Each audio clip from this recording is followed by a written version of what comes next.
Hello my friends, मेरे art के दीवानों, आपका बहुत बहुत स्वागत है मेरे नए ट्विटर वीडियो के अंदर। पिछले वीडियो को आपने बहुत सराहा, बहुत उसका आपका बहुत बहुत धन्यवाद। आप लोगों ने बहुत पसंद किया। इस वीडियो के अंदर मैं आपको बना के दिखाऊंगा पाइन ट्री, जो कि सीनरीज वगैरह में, डूडल वगैरह में बड़ा काम आता है। बहुत सारे बच्चों को वो दिक्कत आती है इसको बनाने में,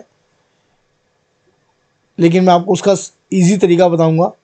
पहले आप सीधे सीधे दो लाइन ड्रॉ कर लीजिए, और थोड़ा मैंने जूम कर दिया ताकि आपको आराम से दिख जाए। सिंपल आउटलाइन बनानी है। आउटलाइन बनाने के बाद ये ज़रूरी नहीं है कि आप स्केल से बनाओ, ठीक है ना।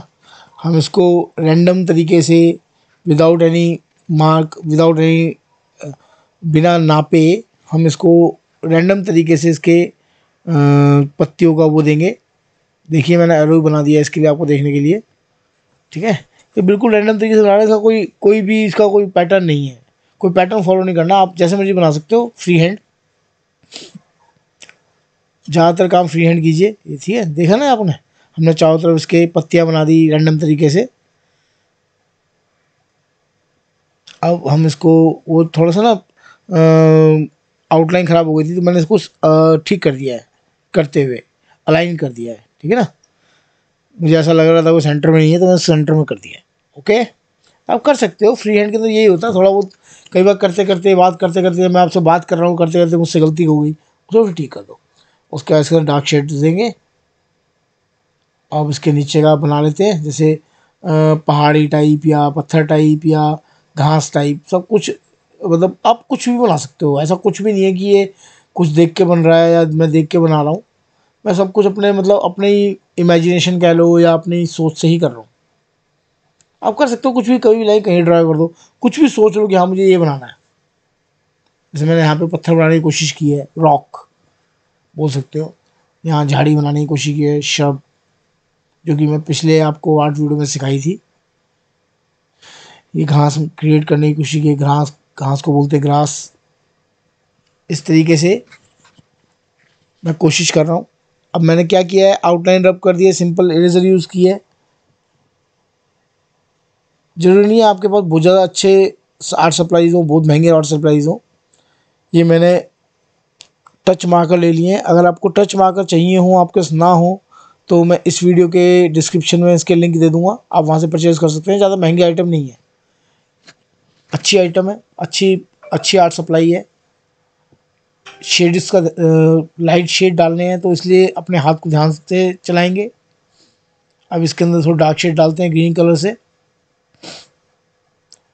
शेडोज़ का ध्यान रखना है हमें, कहाँ पे शेडो डालनी है, कहाँ पे डार्क रखना है, कहाँ पे बेसिकली कहाँ से लाइट पड़ रही है, सनलाइट कहाँ से आ रही है, कहाँ से हमें डालनी है, कहाँ पे लाइट शेड डालने हैं। लास्ट टाइम आप बहुत सारे बच्चों ने अच्छे से गेस किया था, अब आज भी फिर गेस करो कि सनलाइट कहाँ से पड़ रही है। लास्ट में आपको पता लग ही जाएगा, ठीक है ना। अच्छा रहेगा, समझने में मिलेगा कुछ नया चीज़। तो ये हमने येलो कलर ले लिया है, ये है लाइम येलो। अब हम इसके तने को बना लेंगे, जिसके लिए मैं ब्राउन ब्राउन शेड यूज़ कर रहा हूँ। और इसके अंदर भी हम लाइट और डार्क रखेंगे। अगर ब्राउन है तो हमें एक्सट्रीम ब्राउन नहीं करना, कहीं कहीं पे लाइट छोड़ देनी है। और इन कलर्स के को यूज़ करने, टच मार्कर्स को यूज़ करने की खासियत ये होती है, आप जितनी बार ओवरलैप चलाओगे उतना डार्क होता चले जाएगा, सेम सेम और डार्क होता चले जाएगा, ठीक है ना। अब मैं ये आपको रैंडम तरीके से पत्तियों को डालने की कोशिश कर रहा हूँ। इसको मैंने, कोई ऐसा नहीं है कि किसी पैटर्न को देख के बना रहा हूँ या किसी चीज़ को देख के बना रहा हूँ। सब कुछ अपने आप ये सोच के कि कहाँ से लाइट पड़ रही है, कहाँ से शेडोज आनी चाहिए, कितना डार्क होना चाहिए, कितना मिड टोन होना चाहिए, कितना डार्क टोन होना चाहिए। लाइट टोन के लिए मैंने लाइट ब्लू कलर का यूज़ किया था, थोड़े से मिड टोन के लिए मैंने ग्रीन कलर का यूज़ किया था, और डार्क टोन के लिए मैं अब ब्लैक कलर का यूज़ कर रहा हूँ।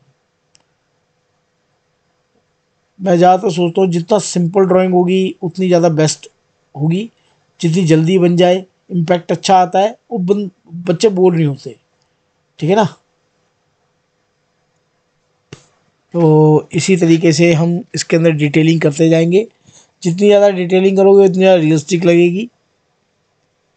ये जो साइड में दिख रहा है, जो पिछले शब्द बनाया था ना, उसकी पीछे जो पेपर के पीछे इंप्रेशन है वो दिख रहा है आपको। हाँ, वो कोई ड्राइंग नहीं है, लास्ट टाइम वाली ड्राइंग का शब्द बनाया था वो है। खत्म।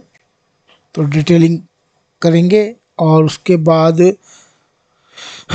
हमारी ड्राइंग तैयार है। इसी के साथ ये ड्राइंग कंप्लीट होती है।